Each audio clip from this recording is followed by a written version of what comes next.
do you guys know about the abuse goblin? Have you guys seen anything about the abuse goblin? Do you know about that?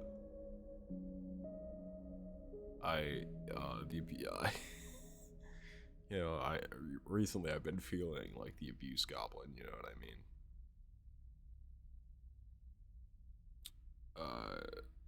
Let's play Citizen Sleeper, shall we?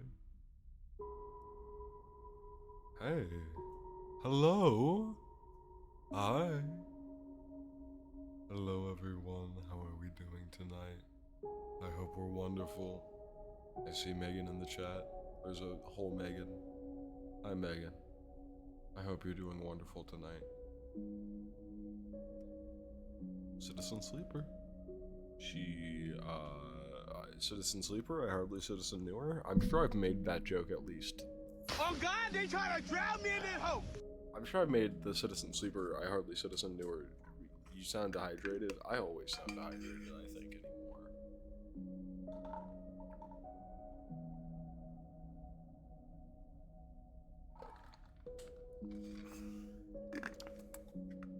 Oh.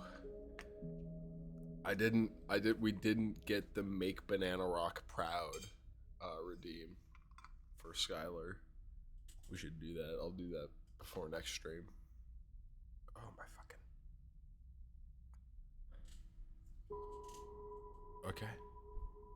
Okay. Are you guys ready? We got Citizen Sleeper 2 now. Pretty sick. Pretty freaking sick, dude.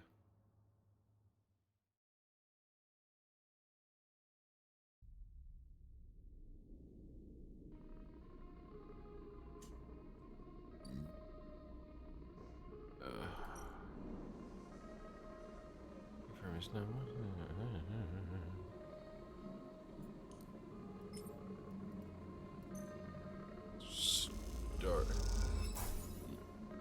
You do? Hell yeah. I don't even remember what I said to prompt that. I'm really tired. You slip into the cloud as easy as blinking. Navigator is beside you. Their sphere casting light in the strange darkness here. This is not how a mainframe should look. A center, a point of connection. You have Cit Sleeper too. Oh yeah, well you bought it for me. Well, yeah, of course. The object in front of you is severed, cut off, a rootless branchless tree. Only the trunk remains. It's dead. Quiet, Navigator hisses. When you see it like a blade in the dark, an edge slicing through the void, glides along at a distance and winks out. Then it appears again, elsewhere, gliding once more, searching. It's looking for us. The moment you make a sound, the edge leaps closer. You see now it is not an edge, with a ridge of a long, sharp head, like a shark. It glides past, closer now, and you see it into the voids where its eyes would be, should be. You and Navigator exchange looks, both thinking the same thing. It's blind. Killer crosses between the two of you, smooth as a razor, then disappears. It flickers back in, further away now, and you move close to Navigator to talk. You saw it too then. Killer has been blinded. You need to be careful. Correct. The protocol is clearly operating outside established limits. It may be unpredictable. You might be a little lower than normal, Loaf. Like my volume? Do I need to speak louder? I need to be speaking louder, clearly. You speaking? Okay, yeah. You flinch as the silent killer appears closer and glides past you. Its empty sockets open wide. Or turn gain up. I could turn the gain up. Give me a second. You turn to Navigator? Yeah, okay, I see the problem here. We'll turn it up a little bit, so we'll be a little bit louder. Alright, how's that? Am I louder? Is this better? You turn to Navigator to notice something strange. We're being quiet tonight. We're gonna be very soft spoken tonight, as to not blow out anybody's ears. Thoughts? Thoughts?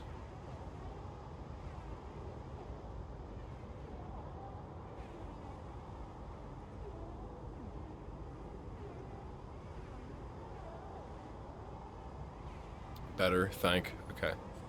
You turn to Navigator and notice something strange. Their ornery of spheres is collapsing. The orbits, usually round and even, are decaying.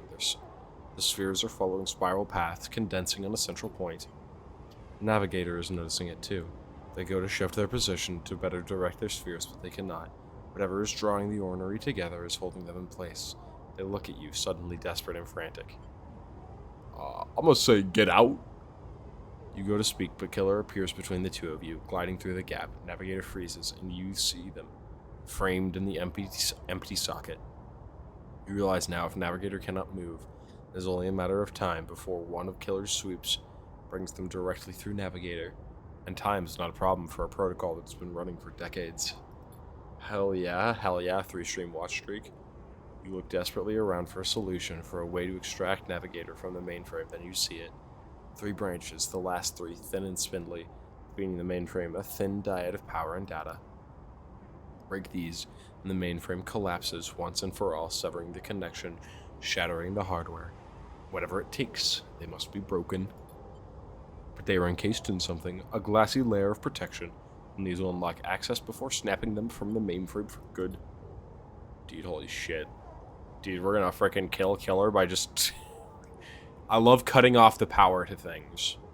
You look at Navigator, trying to reassure them without speaking, then you blink back into reality.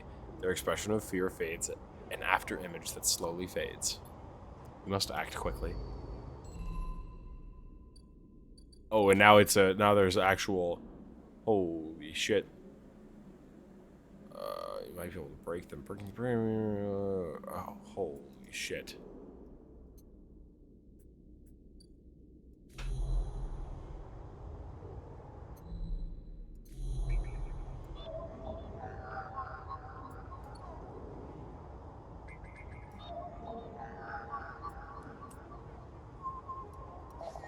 Fuck.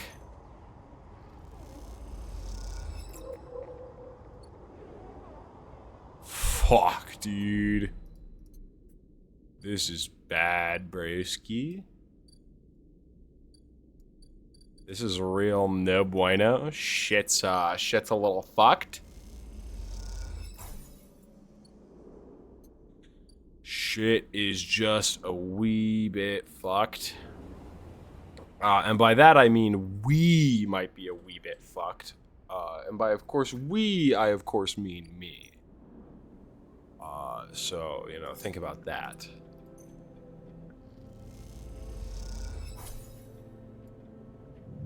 Doesn't cry out left beef.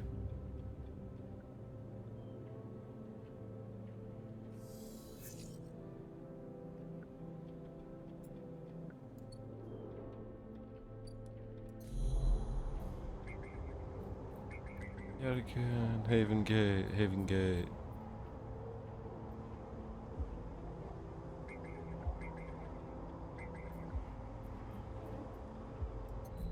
I am starving, so maybe I should do a little bit of sunbathing.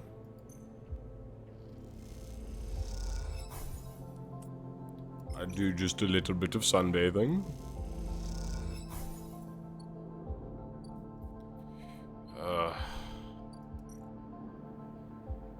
Ascend to hub.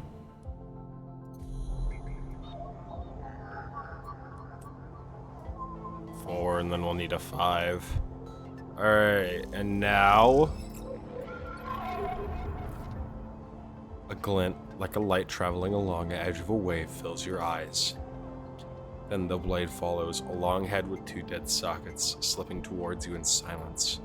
You freeze, hoping it will pass you by, hoping that it will not simply slice through you like air. The blade head nears, slides past you almost. It nicks you, grazes you. You are desperate to cry out, to call out. You hold your silence and simply watch the blind eyes of the killer glide past, empty of all thought. Then the blade winks into the dark and you are alone again. Now you cry out. God motherfucking damn.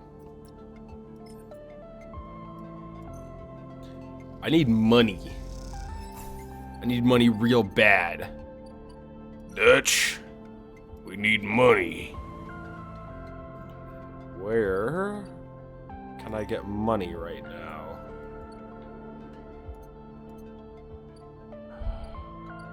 I guess I don't necessarily need money per se, but it would be nice. That gives energy. I don't really need energy. Collect ties doesn't give me any money.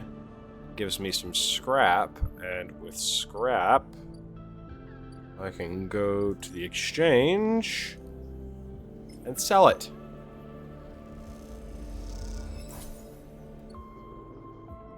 Of course, I am flickering at this point, so it would be very wise of me to just, start accumulating cryo so I don't fucking die. Stray fed.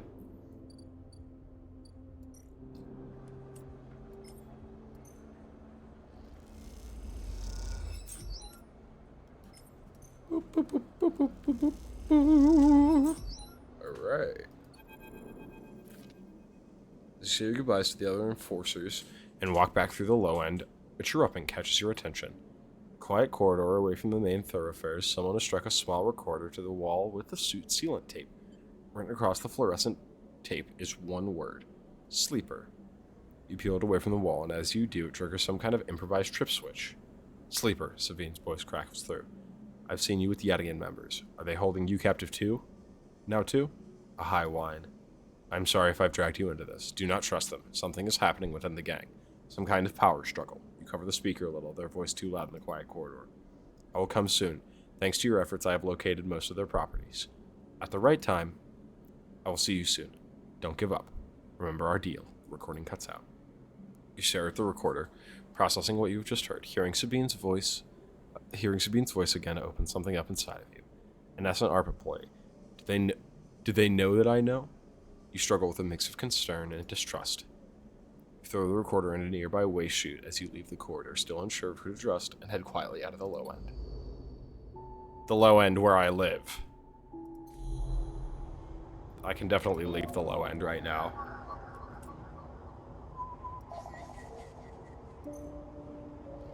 Extract that.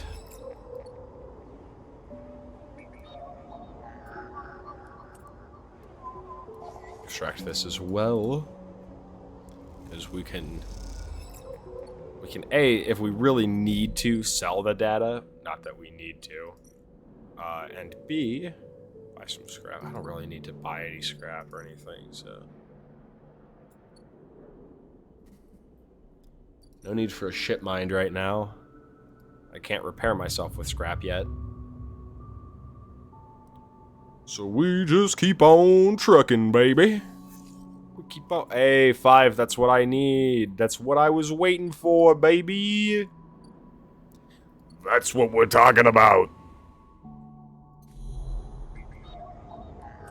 Keynode. Bypass. Extract data. Leave. Boom. Bada bing, bada boom. Start action. Then we have branch access. Back to the mainframe. Okay.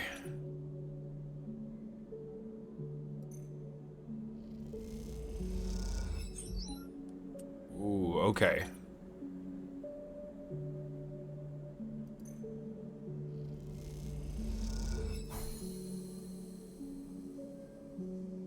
Oh, I think we killed the killer.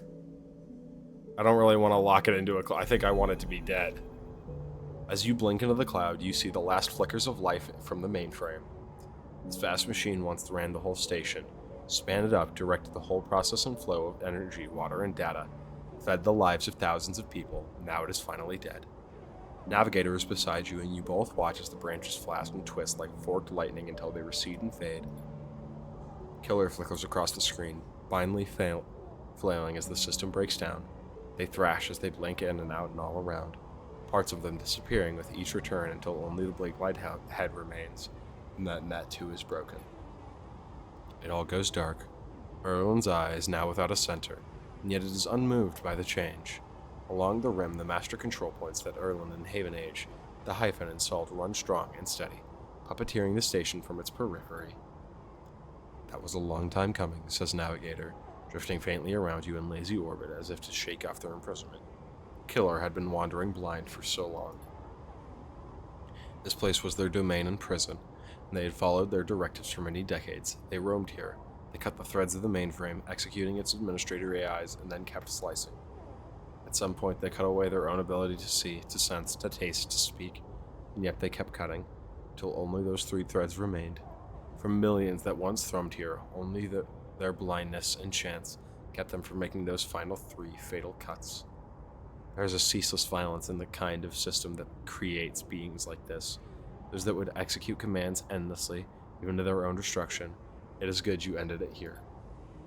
You watch as the data points of the system spin around you, blending with the fixed stars. There is something satisfying about finally watching the last threads of control from the central point. It was little more than a ghost by the time you reached it, but this place deserves to be haunted by better ideas than a totalizing system of control. Navigator flows beside you. It is free now. The station no longer presents a hazard for illegal entities like me. They turn to you, their face a cloud of shimmering light. In fact, in times, perhaps it can be a refuge. A refuge. That sounds like something of value, something worth building. A dark shape passes over your vision, a distant curve of something like smoke or oil, a fluid, shifting tank of total darkness. The Greenway, says Navigator, following your line of sight. It was cut off at the moment of the collapse, so Hunter or Killer could never reach it. Now it is close off to us, separated from the cloud. What system is inside it? It may be totally dark. Perhaps some other old protocols are isolated there. Navigator turns to you. And we have now seen what decades of isolation can do to a protocol. If we could extract an access cipher. They pause and then blink out of existence. You freeze shocked, but a moment later they reappear with a glowing polygon of data. Here, the cipher you need. You take it, still shocked. I am not used to being free, to being able to move and explore and extract without fear, without limits. Navigator does a little twirl. They're twirling! This will take some time getting used to. Thank you for this gift. They whirl their spheres around you. The entities of the station will always be friends to you, Sleeper. And I to them. It is true that mutual need is required for friendship, but I must admit I had not considered the value of offering assistance without personal gain. I will think on that. Navigator loops around you rapidly, suddenly eager to test their newfound form. But first I will explore. Perhaps there are still intelligences that hid themselves as I did, encased in simple systems, cut off. Navigator glows. I should like to free them. And with that they drift away, flickering, glowing, then shifting so rapidly you lose sight of them among the glittering rim of the eye. You feel a pang of jealousy, free without a body to weigh you down or fear to limit you. How must it feel? Your eyes fall on the Greenway and its secrets, though perhaps that can wait until after you have celebrated this victory. Yay! Drive complete! Upgrade point for me. Now I have 2 upgrade points. And I can self-repair. And I really won't even... Here, we're going to go to the Ort Exchange, and we'll sell some components. Because we do need energy. Of course, that's very important. We're going to go to Emphasis Stall. We're going to order some fungus. We like that. We're going to go to our repaired unit, and we're going to self-repair. How much does that... Oh, okay, so it's only 1. So it's like, it barely repairs you. Dang, that's unfortunate.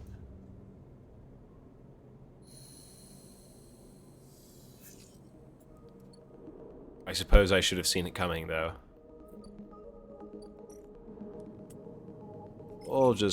We need some cryo, that's for sure. Energy from that, too, is awesome. Fright hub. Can't interface at all, so there's not much I can actually do here. gonna go up here. Dock. Scout the dock.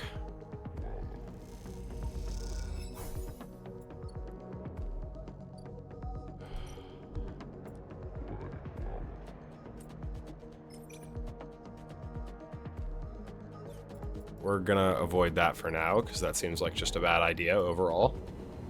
Hello again, Loaf. It is I, John Glasswatch. How are you? I'm doing good. How about you?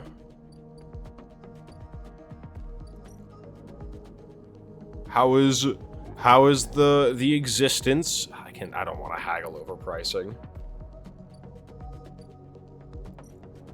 Wait, I was just trying. I don't want to yada yada again.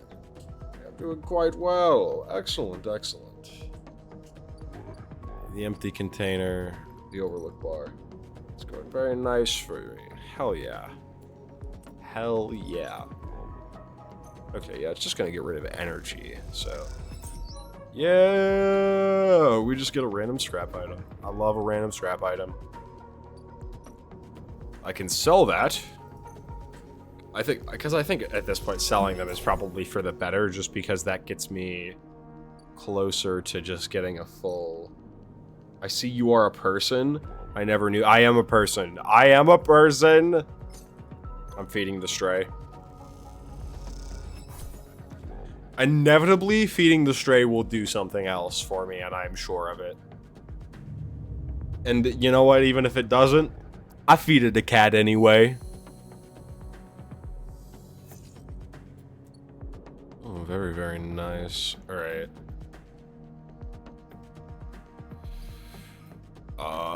Because if we finish this, yeah, we'll finish this, and then we'll probably get another upgrade point because we get the distillery. I would have never known if you didn't put it in your description. The stream, it was important. It was important for this game because I'm a robot. Tala stands back from the newly finished still and tub, hands on hips. Look at this, she grins. You overlook distillery in all its glory. She squeezes you around the shoulders. Thank you. I'll source ingredients. Tala smiles. I think I got most of it covered between the food factories in the low end and the farm stacks on the greenway. However, she pauses, there is an issue. What's the problem? Well, ghee roll, the drink, as you probably guessed, is named after ghee roll the mushroom. That's what gives it that golden color and earthy taste. The alcohol is infused with the mushrooms along with a mix of spices. That means you need ghee roll caps to make ghee roll. No one wants to supply us. The distilleries on the greenway are taking all the stock from the farms out there, so it's hard to get a single cap across Founder's Gap. However, I have an idea, she smiles. We can grow our ghee roll caps here, she gestures in an increasingly equipment-filled back room. Are you sure? Totally sure. Tala puts a hand on the still. We made a still, we set all this up. How hard can growing mushrooms be? They don't need light, they barely need soil. We can do this, she pauses. Or at least we could if we had something to grow them from. Like spores? Exactly. Suddenly you feel like you've walked in a trap. And you are the perfect person to get me those spores, she nods rapidly. Think about it. You built the still, you're great with plants, you know the eye like the back of your hand. Need I go on? Are you flattering me? If it's working, then yes. She grinned sheepishly. This is awesome. I like this lady. She's really funny. Look, I can't leave the bar, and the other people picking up shifts. She grimaces. I'm saying it has to be you. Fine. Wonderful. You'll love it over on the greenway, I think. All that fresh air, open space. We do love Tala. She's kind of awesome. She sees your expression. Okay, I'm done. She turns back to look at the still and the fledgling distillery forming around it. Really is something, though, isn't it? And want to or not, you really have to agree. It's so true. So we need spores. For her to grow. Megan, send that guy straight to God. Explode that guy with your mind, Megan.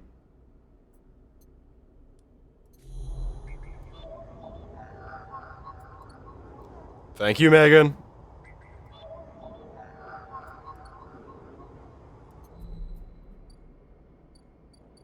Freight hub, Okay, so we can go to the... No, we're not going to go to the greenway yet. We've still got like more to do here and stuff, so I think we're gonna keep doing it here.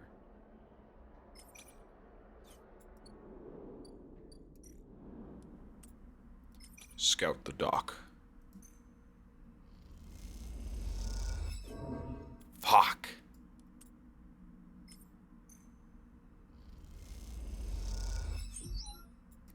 We gotta find a way on board for our friends. I don't think I can go though. Like I was thinking about that. Like realistically, I just don't think it's something that will happen because if we go on a generational ship, they're not gonna have the stabilizers I need to stay alive. You know? You know what I mean? It's, well, I'd die. I would just die.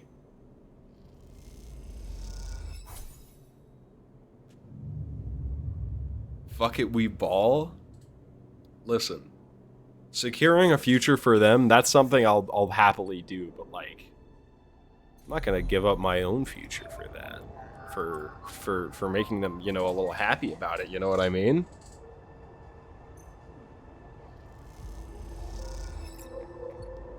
Need that data.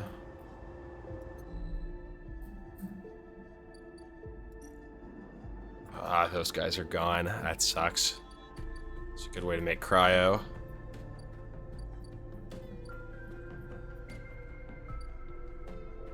No cryo there for me. Ship mine. Nope. Nope. Nope. Wonder if there's maybe any stuff for me to do here.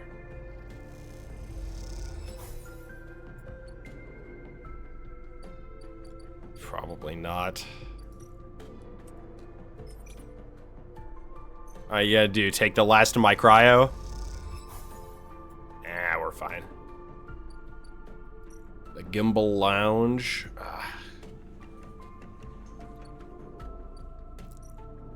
Fuck, dude.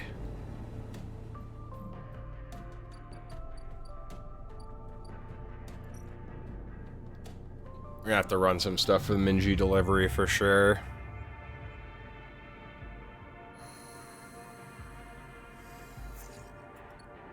It's just our option right now, I think.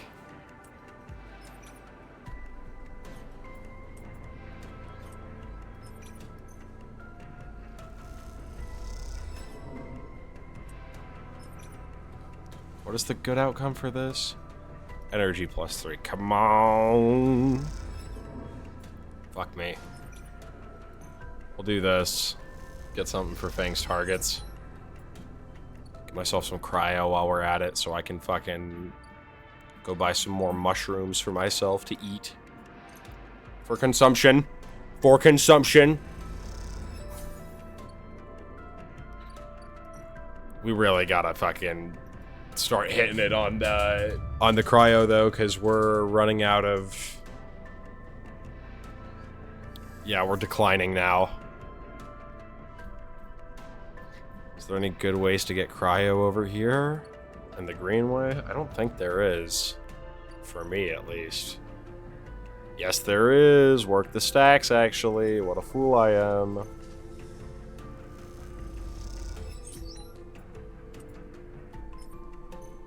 We got it. Yeah, we're gonna have to work the stacks for a bit. That's gonna be our best option. Just because that'll get us plenty of that. That's cryo. That's cryo. And oh boy, do we need cryo. Because Caster's table, he'll give us survival stabilize. Yeah, for 5. So if I get 2 more 1s, I'll be able to get that. Which would be nice. Be pretty nice. 6 and 4. But we just keep working the stacks then. We need the cryo.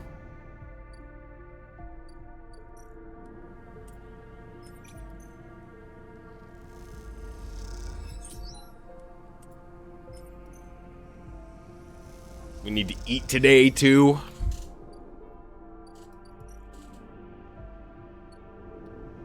But tomorrow we should have enough for stabilizer. So hell yeah. We love being able to live and not die.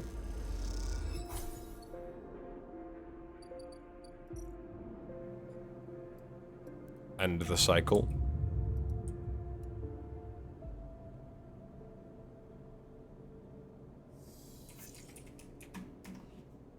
I had to respond to a message. I had a very important message to respond to.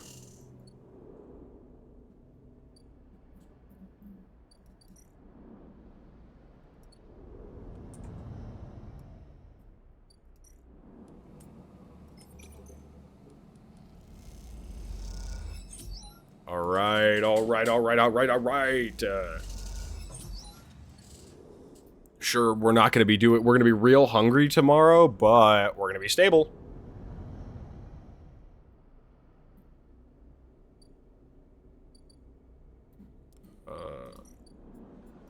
Yet again, dispensary, give me that stabilizer, baby.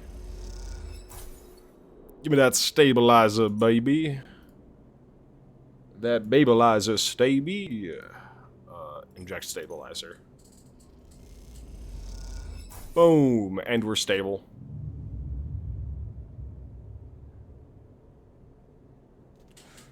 We're stabilized. And that means we've got a full fucking thing. Alright, yet again, agent.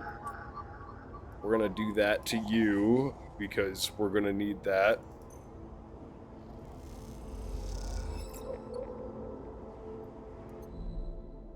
We're gonna go to Minji Express.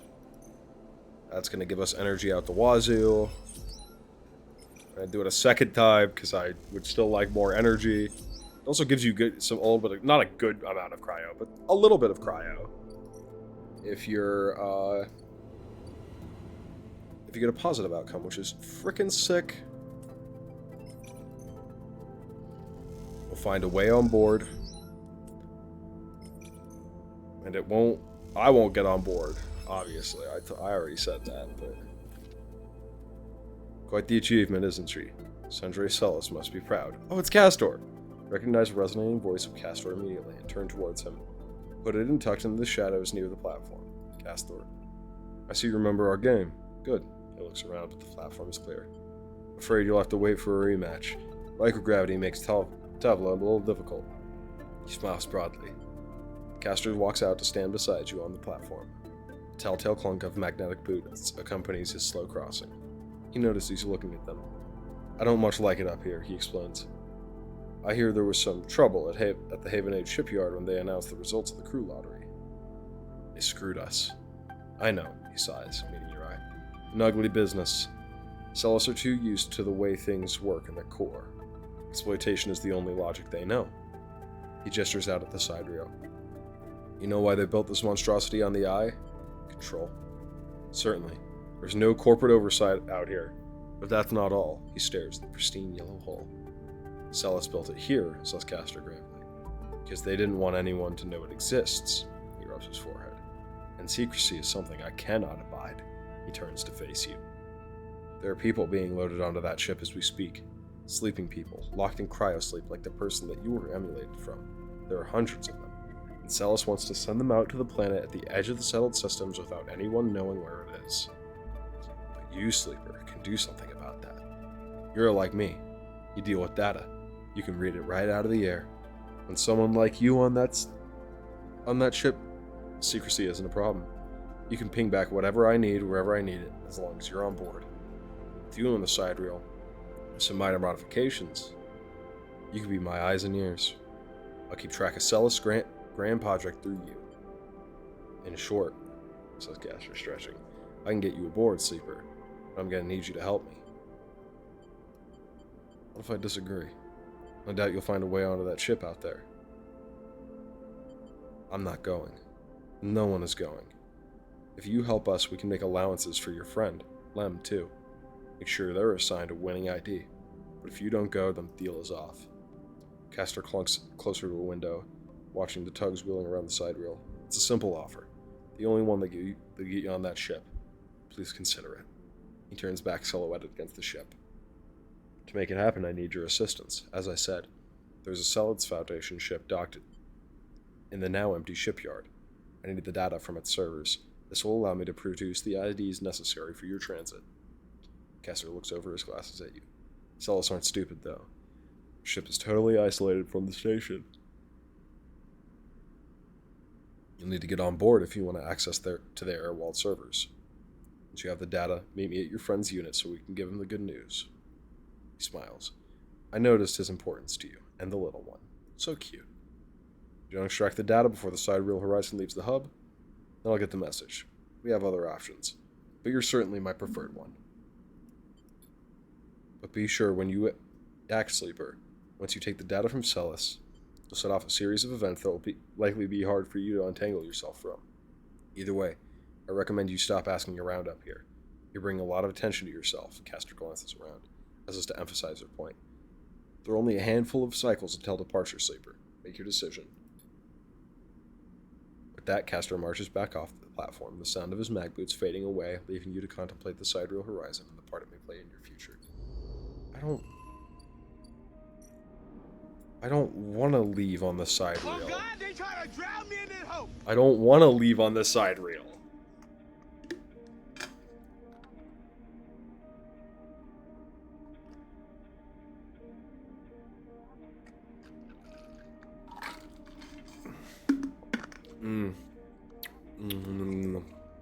Wouter. I love Wouter. Know what I'm saying? Oop, that's not what I meant to do at all.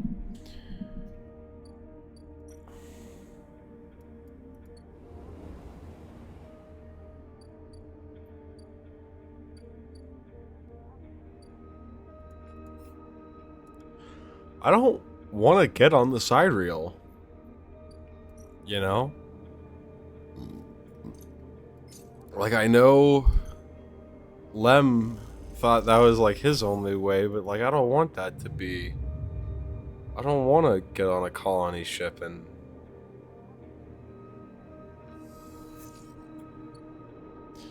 You know what I'm saying? Do you know what I'm frickin' saying, dude? Don't think you do. I don't think you get it at all. But Lem, though. Yeah, but it's all, like...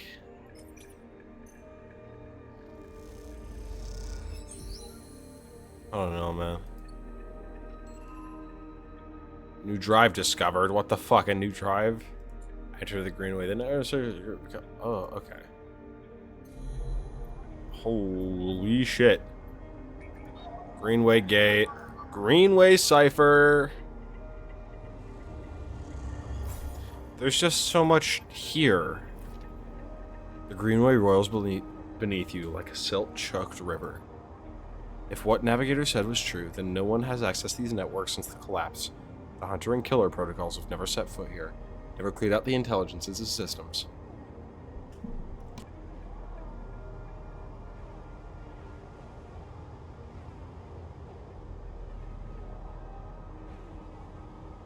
Holy shit. So why then, you wonder, does it look so dark?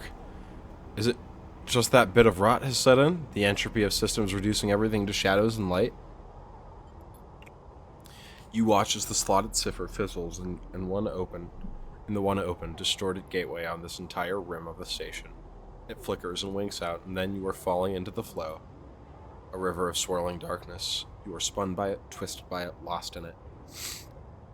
It's not that the Greenway was hiding in the darkness. It is made of darkness. It is filled by this substance, this process, this swarm. Now you are among it. You notice that a swarm is exactly what it is, a billion individuals moving in a flow. There is no network map here, no nodes and threads, only a storm of interchangeable points shifting configuration endlessly. Then you see them, a figure turned away, the only bright spot in the dark river. You push closer through the storm. The Gardener. They are facing away, at least you think so. They are so fractured, so overgrown that it is hard to tell. Even from this distance, you can see their flesh is moving, flowing. You watch silent as they stoop and reach down, and their hand is a dark shape. With twisted fingers, they press it down into the loams of data beneath them, pushing it through this trembling soil. Then they move away, go a little further, and repeat the process as if they were sowing a field. push forward, but somehow, despite their slow and deliberate speed, they move faster, and they quickly fade into the storm. You reach the point where they planted the object and look down. There it is, a glassy, shifting polygon. Polygon with something inside. You reach down and pick it up. It is cold, but it thrums with energy. You look towards the path of the figure, but they are long gone. When you blink out of the cloud, back to the leaves and dappled light of the greenway, you hold a seed in your hand. A seed? A gardener's seed. The aviary. Stop the rot, and this place can be turned into a garden of sorts. Huh. Okay.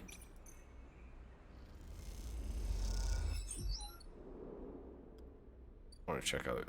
That's the commune. These are the wild margins. Oh, this is where I'm tracking the guy. I should do that.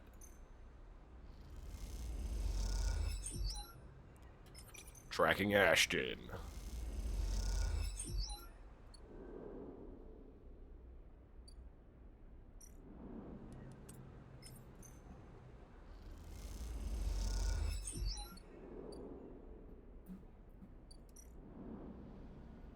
Across to the rim, back across the ferry. Gotta figure out where to put that seed. Faux show.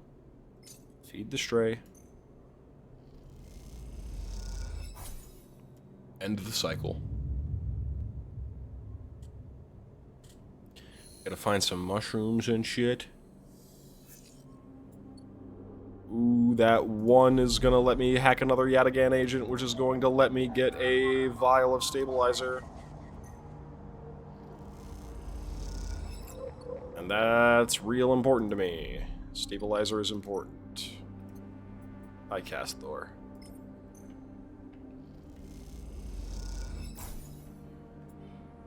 You have a full ship mind is crazy. Maybe I'll need another ship mind. For some.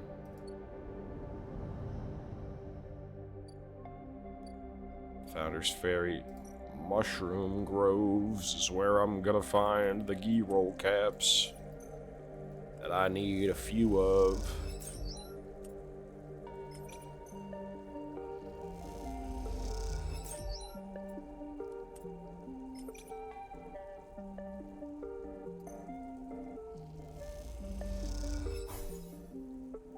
Just energy, no caps.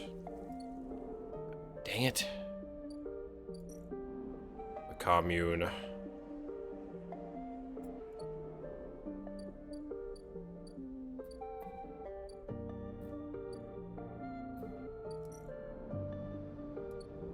think there's also, yeah, we can go, we'll go uppy in the ascent car. That'll let me...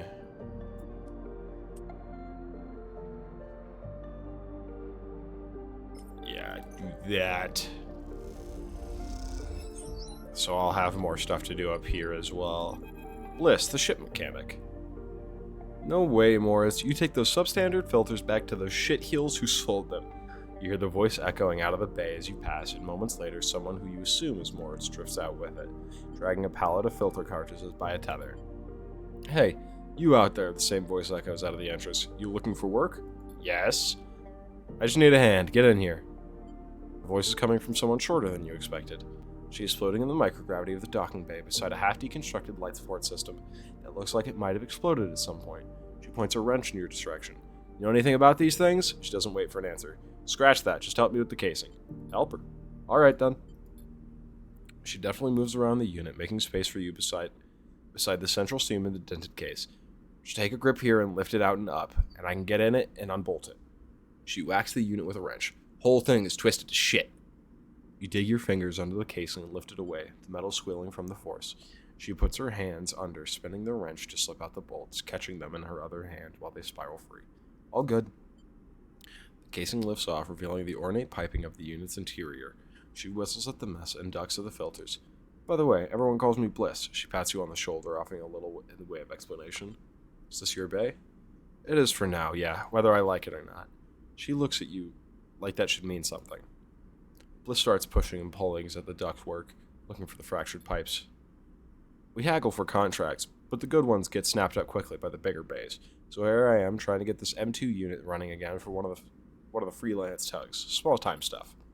Hold this. She rips out a pipe and hands it to you like a freshly caught fish. We turn stuff around fast and neat, and maybe we get a chance at landing something bigger. Sometimes something starts hissing in the unit, and Bliss quiets it with a precise whack. To be honest with you, the way things are going, I can already see the other crews licking their lips, ready to take this place over. She looks up at you. I'm almost out of luck. Offer to help? I appreciate it. Let me finish before you chump, though. She keeps working, twisting aside pipes with care. There we are. Bliss pulls her hand from deep inside the unit and comes out, clutching a lump and cube scorched black. This thing must have overloaded and popped half of itself out the side. You both duck down to the side of the unit and spot the exit wound. Its edges fringed with more scorch marks. Grab me a replacement converter from the racks, will you? Head to the rack. You kick off from the unit and drift over to the wall racks, where a catalog of parts sits secured in clamps. Colored tape and scrawled notes flutter across the wall. A complex organizational system of Bliss's own design, or a big mess. You try to pick out the right part. It was converter. Grab me a replacement converter. I think it's an M2. I think she said something about an M2, right? You grab the part and push back to the unit. Bliss holds out an arm as you pass it over, the converter spinning gently as it leaves your hand. Perfect. You passed. She straightens up from the unit. That is, if you want to work here. Bliss rubs her hands clean, looking down at her palms. Truth is, I need a hand here. My partner skipped out on me and left me with a whole mess. You seem like you might at least be better at spotting a clean air filter than Moritz. I'll be happy to. Wait. She frowns at the racks. That's not all of it. My old business partner. They rinse the place, empty the accounts to bid for jobs we need to put down deposits, bring in parts, pay tug fees. For what? She looks nervous, embarrassed. We need shits. You want me to pay to work? Come on, it's not like that. We be partnered. Straight split. Bliss settles herself against the unit and looks off into the distance. I guess I look pretty stupid. Here I am asking any random passerby to be my business partner. No offense. She manages a smile. I get it. Thanks, she meets your eye. I appreciate it. Bliss goes back to working on the unit. Look, it's no pressure. You find the money, or you find someone else who has, or you just forget the whole thing. Up to you. She gestures for you to help to refit the casing, and you both slot it back into place. I think I'm good to wrap this one up for now. But if you're into it, come back and we can bid on a good contract. Something to get our teeth into. Something that pays. She gives you a serious look. You can trust me. I don't say this stuff lightly. You kick away from the bay, propelling yourself back to the handholds at the entrance. You slip out with a wave. And as you do, someone slips back in. You hear Bliss as you glide down the passageway. Moritz, I swear to God, if those filters aren't clean. You smile. Seems like this could be interesting.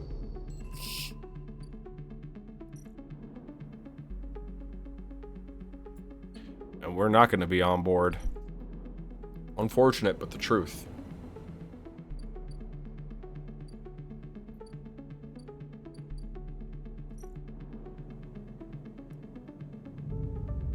And then we take a little nappy.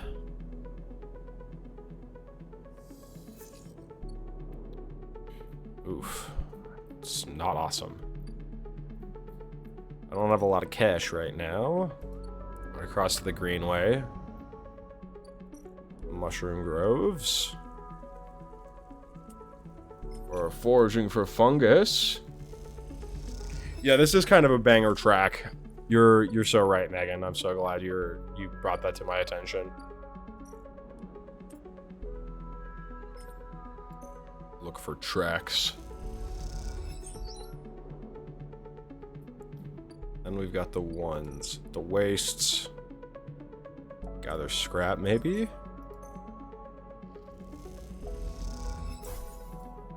Hell yeah, scrap. Scrap.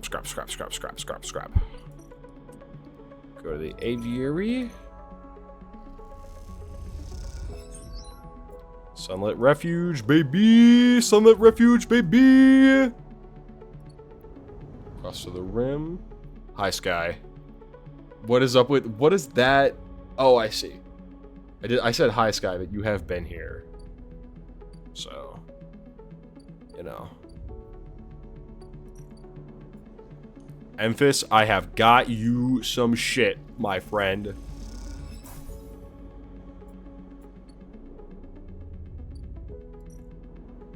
Oh, and he needs time. Well, that's unfortunate, because now I can't buy from him, so, fuck. Oh, shit. Ah, fuck, dude. That's bad.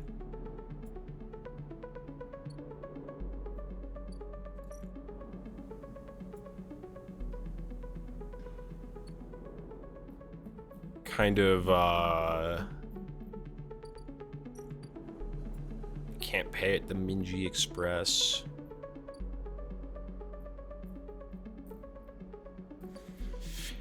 Okay, I guess I'll sell my scrap that I was gonna use on myself. You son of a bitch. We'll go buy a meal elsewhere.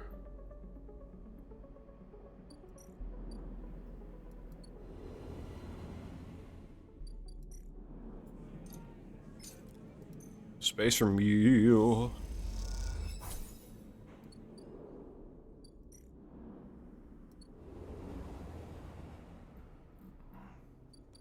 Back into our little apartment and the cycle.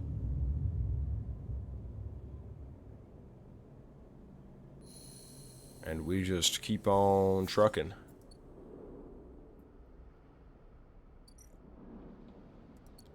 We cross.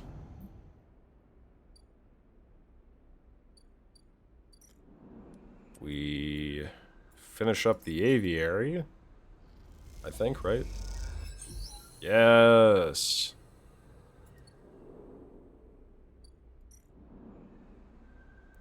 The old aviary has created a rich media. Oh, they'll grow well here. Let's collect some spores. Love spores. Fuck.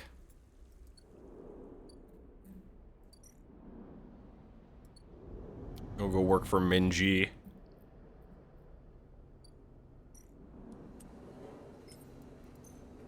Good for the energy, gives me some cryo. You know what I'm saying. Emphasis stall, we're gonna go over here. Spores for Tala. So cute.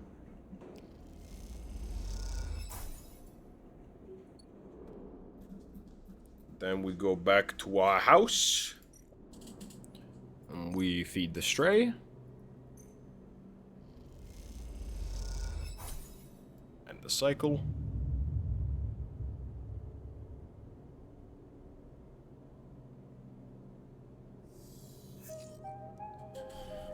Two, three, three, and a 6. Go back over, across to the greenway, of course. The mushroom groves. We need to collect some spores. Some spores, of course. Sure. Come on, just one more? Yes, that's exactly what I needed. We'll plant these here.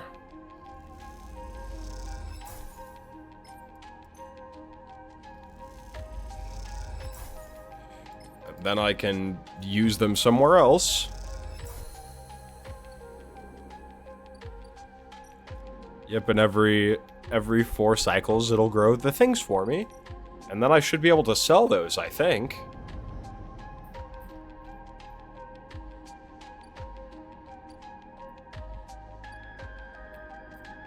You know, we're making progress. We're...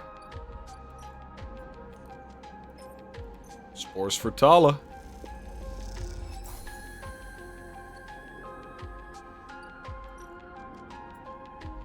First batch. Oh wait, I still have that. I could use that for energy, maybe? I could work for Minji again. Actually, now that I think about it. It's not such a bad idea.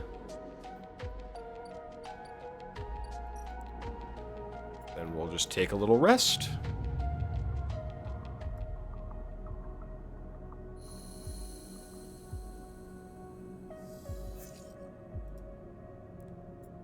Alright, so...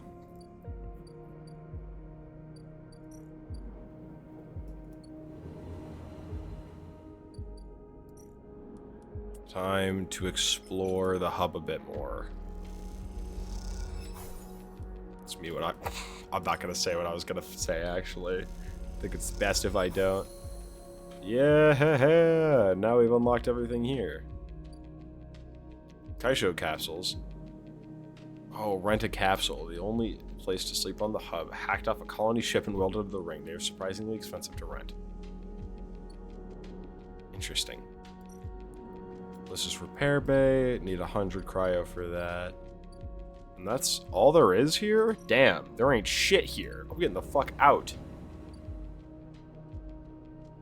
I got shit to do in the Greenway.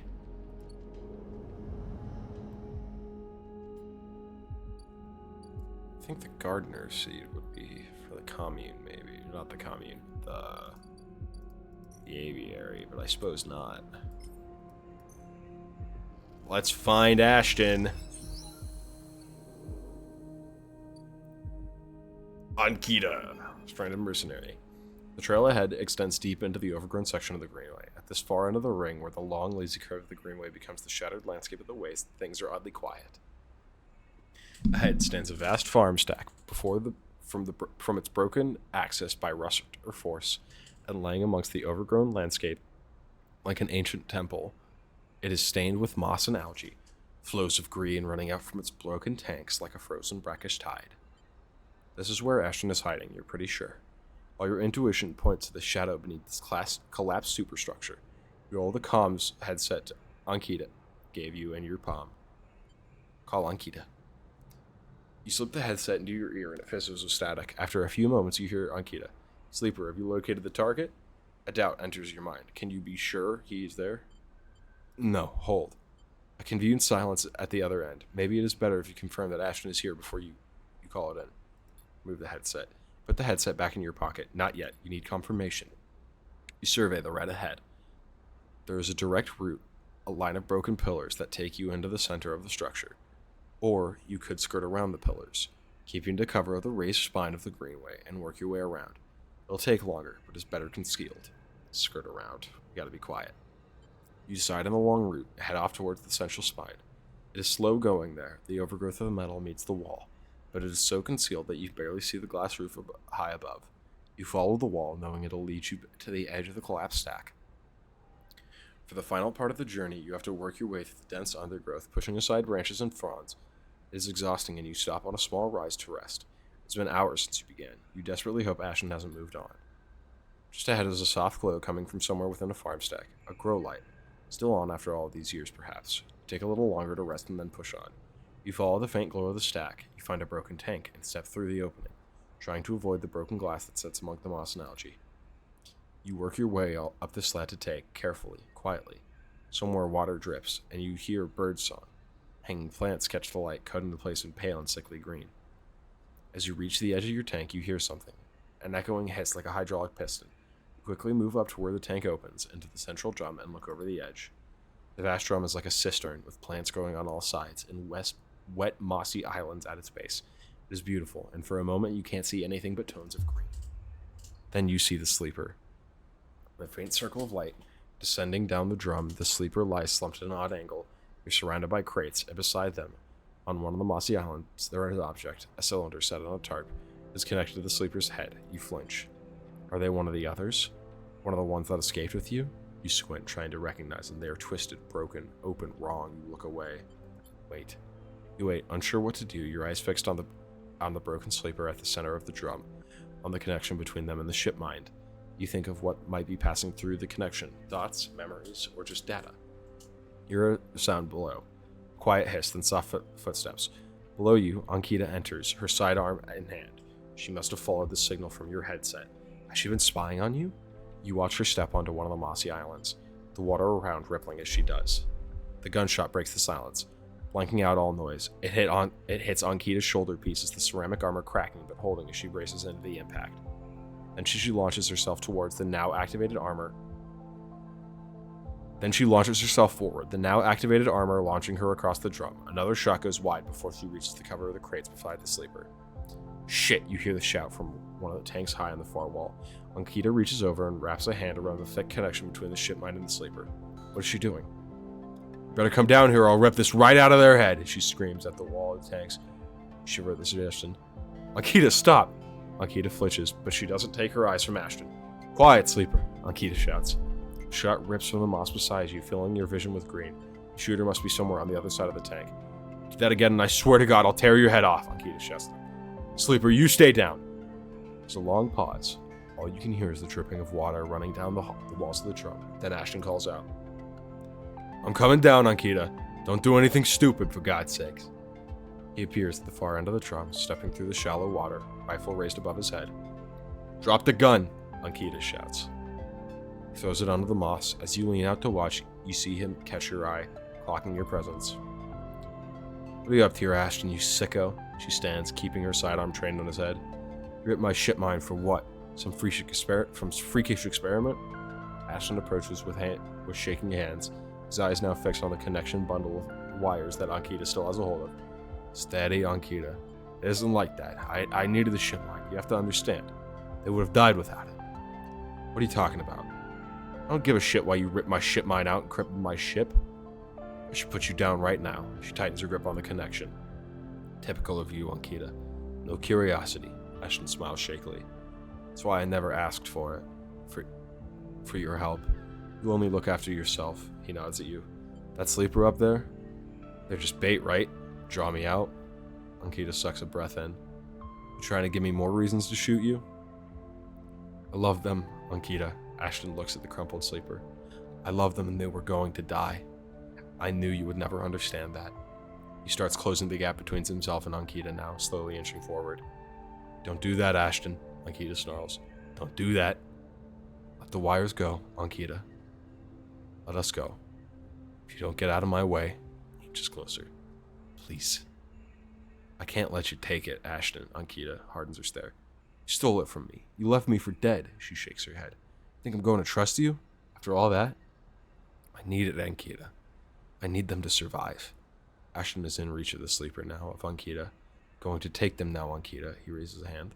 I'm going to take the ship mine and go. Ankita loosens her grip on the connection a little. Her hand is shaking. Stop, Ashton. She lowers the gun a little. Stop. Seeing her drop her guard, he makes his move. A blur movement, a struggle, a shot. Another.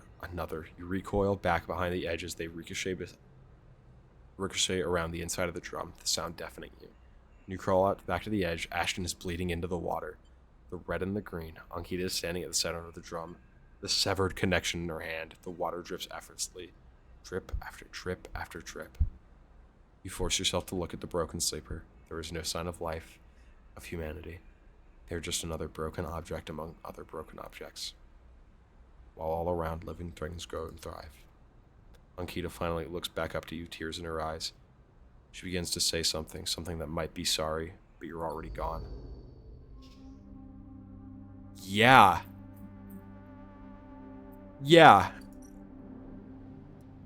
That's... Jesus Christ.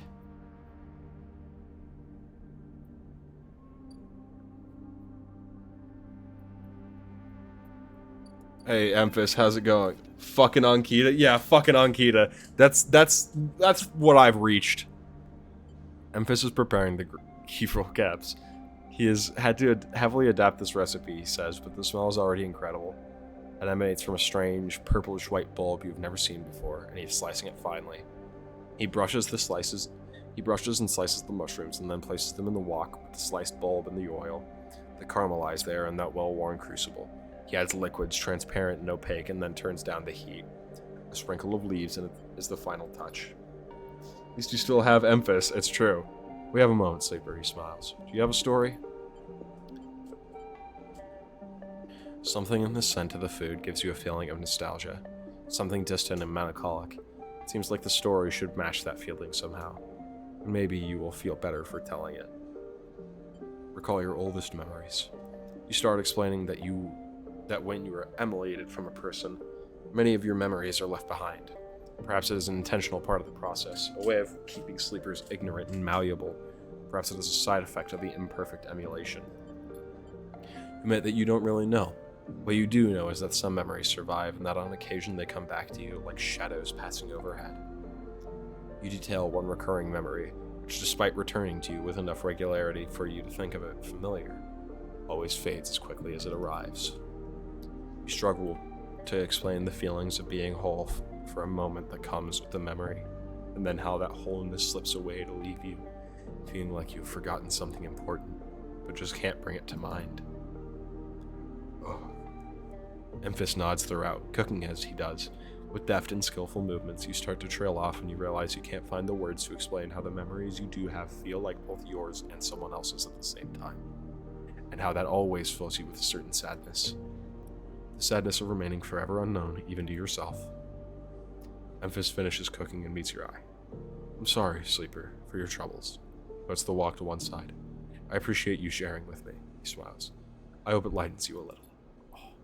He passes you a bowl and heaps the ghee rolls into it. Their yellow color mixes with the pale sauce. It whirls and blooms. Eat! The dish is delicious, filling. It warms you as you eat in a way that you weren't even sure your body could be warmed. It is a small mercy, you think, that S and ARP left you this pleasure. Many of the features of frames are that to simulate human experience. You know that much. Emulated minds cannot be rewired, so their need for embodied experience must be met. That is why you breathe, even when you do not need air. Without that simulation, the sensation of drowning would be unbearable. Food serves another purpose. Your frame is able to metabolize it to produce energy from the raw material. Vitamins and minerals are excess, of course. Your frame only needs raw power. So much is wasted, yet, while you eat this food and feel that warmth, nothing feels wasted. It all means something to you. As you finish, Emphys takes the bowl, the last of his cleaning. He smiles at you, and neither of you feel the need to say anything more. Instead, you simply exchange nods and walk your separate ways back into the bright market, somehow changed. I love you, Emphys. You're so sick, nasty, radical. Mentioned older recipe. Oh my god. Oh, okay, so now we need holy shit. Just making sure there is, like, nowhere for me to go at this point. No other scene? I don't think so. Oh my god. I'm a little upset. That cycle upset me a bit, if you would believe that. Fading. I'm fading. Boom, boom, boom. Boom, boom, boom, boom.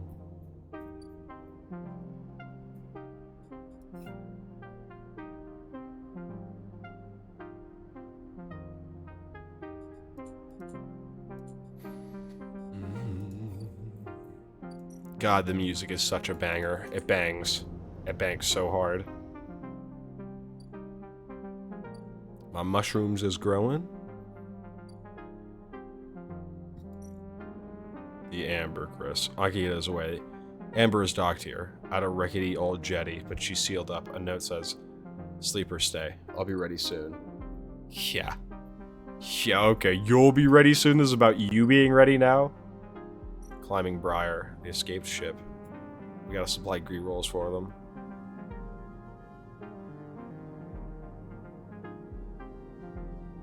Luxra Fusion Purge roll available. Despite begin this episode, be aware. It is intended for late game play. Okay. Good to know.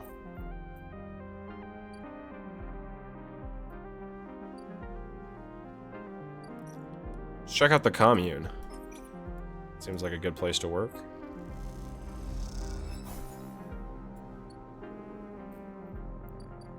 Check, make sure, because there's the ghee roll caps and the grove spores, not the same necessarily. Farm stacks will get me more cryo. I don't really need cryo right now. So, yeah, we'll work at the... We'll keep working at the commune. The grow beds. The intended for late game play is the free DLC they added after... I was assuming so. That makes sense.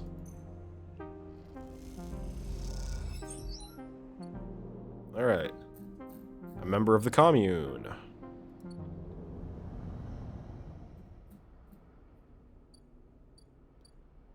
Let's just go look at... Because I think after today it'll be gone.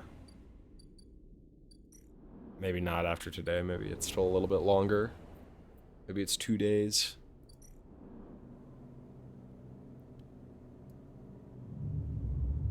Take a little nappy.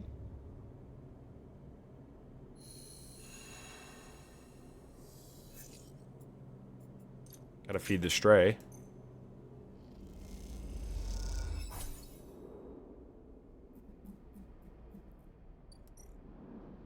Back to the commune, why not?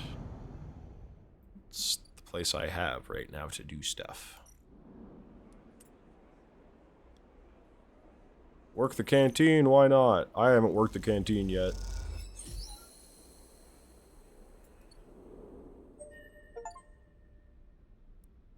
Communist. Noun. Someone who joins a commune. Haifa dorm. Commune sleeping. Oh my gosh. Holy shit. That's kind of awesome. That is kind of awesome that, like, the further, like, you get into it and they're like, yeah, fucking commune. You head down to the Haifa compound following a blue-painted line that is labeled laboratories.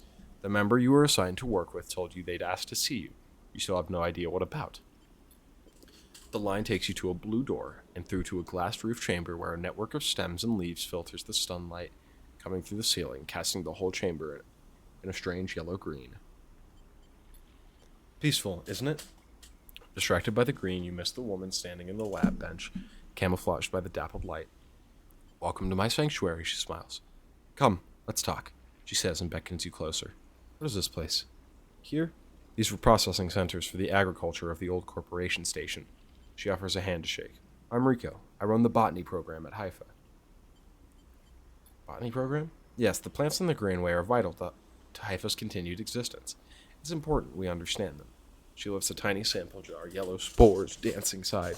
Haifa lifts all the land of the Greenway. It's what allows us to live like we do. No one here pays or is paid. We sleep here, we feed each other, we work for each other. Rico walks away from the bench and waves you to follow. She opens a small door and leads you down a glass corridor surrounded by vivid greens. All this, she says, gesturing at the overgrowth, it's a kind of miracle. She looks at you with bright eyes. What do you think usually happens to plants on stations like this when they are abandoned? They die? Eventually, yes. They cannot live without intervention. She leads you left at a crossroads, but here they endured. She smiles to herself. Actually, no. They thrived. You look at the bright tendrils wrapped around the metal frame of the corridor. They look dominant, strong, like they are taking control of this place. Regan continues. Of course, Solheim tried to create a stable biosphere here, patchworking the surface with gardens and algae tanks that feed into a network of microbial reclamation systems, but the Greenway was always envisioned as extractive, a place from which the harvest is removed and sold to those living on the station, not a closed loop. For this reason, when the collapse came, the Greenway should have gone with it. Erwin himself was so convinced of it that his first colony never even came here to try to reclaim it. The Eye instead relied on outside favors and influences, shipments from the inner systems, and small-scale agriculture systems like kelp and fungal farm stacks. And yet, here we are, among growth and decay, a biosphere flourishing. When Haifa came here, we expected to find only vacuum-dried stalks and leaves, and perhaps some fungal colonies hidden in the mulch. We found a jungle. With this, Rico hits a button on the wall and leads you through a large pair of double doors into a huge, impossible chamber. It is every kind of green, from the pale algae tanks to the dark vines that surround them. It is wet, too, a rarity on the Eye. Condensation clouds the light from the high glass roofs and gathers on the shiny, broad leaves of the shrubs. Did you do this? She smiles. Oh, no, not me. Rico turns to you, visibly excited by the room you're both standing in. It doesn't make sense, but in many ways the system is stabilized. Unlike the farm stacks closer to the gap, who need to input to support their meager output. This place runs itself. Perhaps Solheim managed something new here. Perhaps they tweaked the plants, built new systems buried deep below us, or perhaps their collapse caused some fortunate cascade, an unlikely chemical reaction within their biosphere. That's what I'd like you to help me find out. She turns to you, a foresight web with you. Aren't you the botanist? Astutely noticed, but I don't need a botanist. Rico sits on the rail. These halls run deep, sleeper. I'm getting old. She stamps her foot on the metal grating of the walkway. Whatever is causing this, it's to be found in the groves deep in the Greenway. Haifa won't spare anyone for an expedition. It's too dangerous and unnecessary, they say. I can make the case, but I can't get the votes. You sleepers are hardy beings. I know that much, and you can speak to the eye, uncover its secrets in ways I never can. She holds out an arm so you can help her stand. Bring me samples, spores, seeds, and blooms. I can grow them in the lab and study them. The deeper they are found, the better. I will try. Thank you, she smiles, and thank you for listening. Rico leads you back out of the chamber and leads through the passage. She's a little slower now and stumbles on her steps. You help her where you can. It's good to have new blood in the commune, she says. Many of us have been here a long time. A few come through. She settles back on her bench in the lab, stretching her legs. You go to leave. Come back if you find something, sleeper, she calls. The discoveries to be made, and you follow the blue line back out to the compound, all the time thinking of that impossible magical green.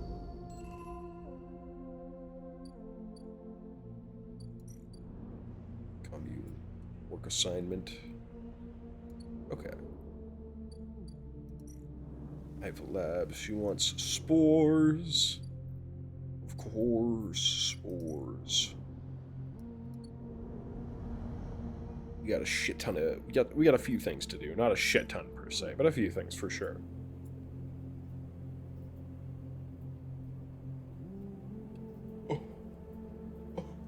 Okay.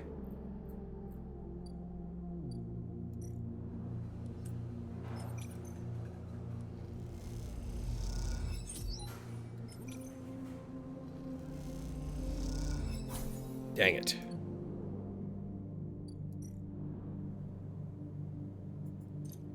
There's another scene.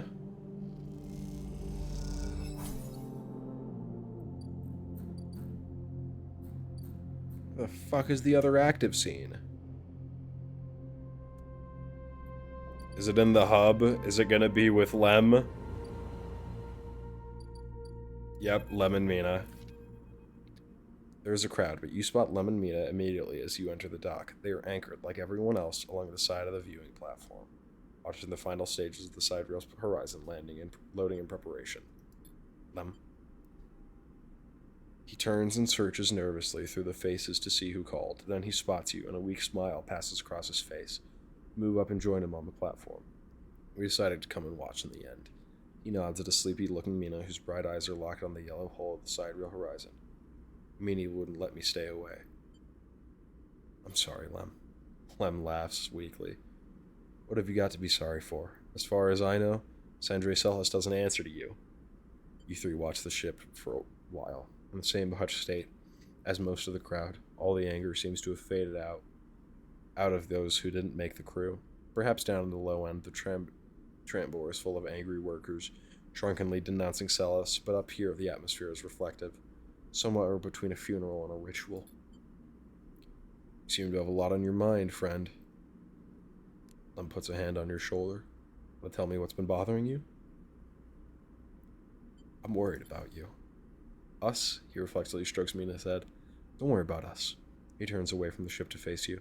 If you think this is the worst thing we've been through, then you're wrong. Lem puts Mina down beside him. She kicks off, glides towards the viewing window, and presses her nose against it. You know, there's been plenty of cycles where I thought Mina would be better off without me. Who am I to decide her life for her, to drag her through? He gestures around to the eye. All this. When I see her smiling, I see her dealing with things, making fun out of nothing. It reminds me that she's the one dragging me through. This is her world now. And who am I to decide it's not good enough for her? You ever hear of the three-eyed body problem? Or three-eyed body. You ever hear of the three-body problem? No. It's a physics thing. Jesus Christ, my brain is short functioning. There's tears in my eyes. It's a physics thing. The idea is that once you have three bodies moving in space, affecting each other, the results cannot be predicted. It's chaos. Lem starts trying to demonstrate with his hands, holding them around each other as he speaks. That's how I see us. Me, Mina, well, you now. We're all bodies in space. We can't see how things are going to work out for us. The important thing is we're all affecting each other, right? It's not just one of us calling the shots, making decisions, shaping the others. Each one of us is equal. Pushes and pulls and is pushed and pulled in turn. And maybe there are other bodies too, right?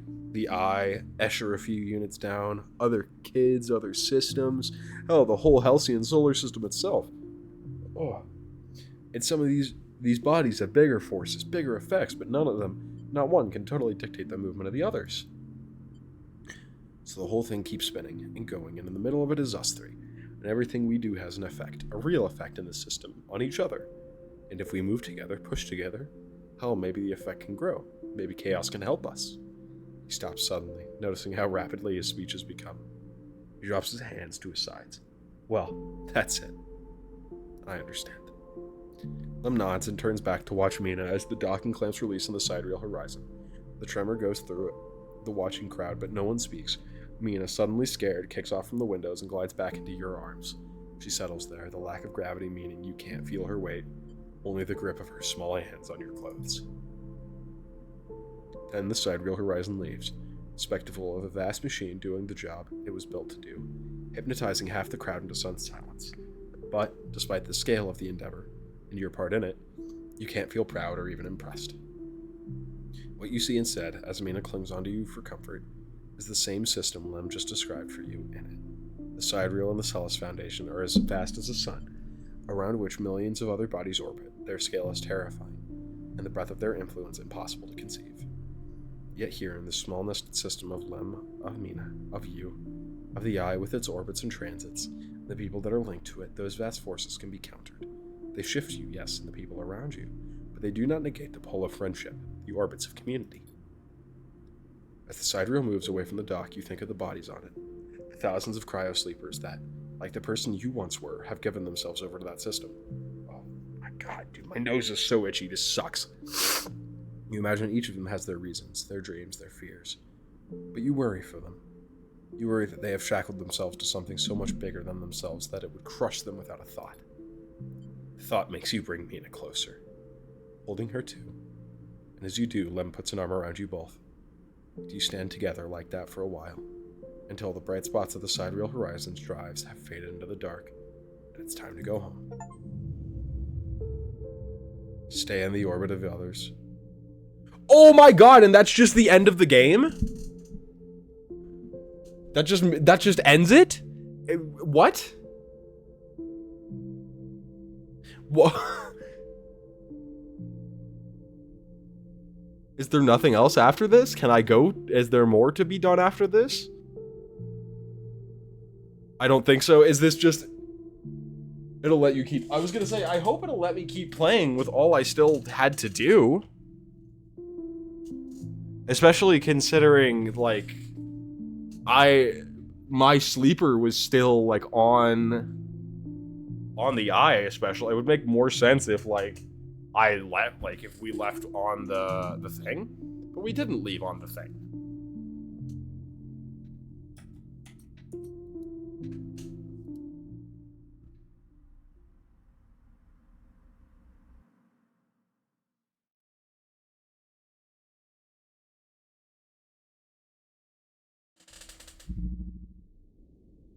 Yep. A strange choice. Castor stands beside you at the rail, watching the pinpricks of light from the sidereal horizon's drive disappear. Perhaps not unexpected. You turn to look, and Castor is beaming at you with an unsettling warmth. Aren't you angry? About what? He squeezes your shoulder. I only wish for you to exercise that strong drive of yours. If it happens to align with my own, then that is pleasing to me. But if it is not, I cannot punish you. What about the sidereal? Castor looks out over the stars. I'll do my best to follow its progress, he pauses. Celis itself is more of a concern. Cendrillon Celis has taken a step back from the public eye. It seems some of the internal struggles are playing out within their pristine halls, Castor sighs. But I doubt core politics are of much concern to you. Castor moves along the rail. The Eye, though, that seems to be your primary concern, am I right? It's my home. He smiles broadly. And we're fellow residents, he seems pleased. This place has been a good home for me. Though like all places, it has its phases. Do not idle here too long, sleeper, unless you want to be once again caught in the movement of systems much bigger than yourself. Gaster turns and starts to clunk away in his magnets. I'm keeping an eye on you if you don't mind, sleeper, he waves as he walks. My curiosity remains piqued. Once he leaves, you stay a little longer at the rail, watching the stars, thinking about all those people on the sidereal horizon, drifting towards an unknown future.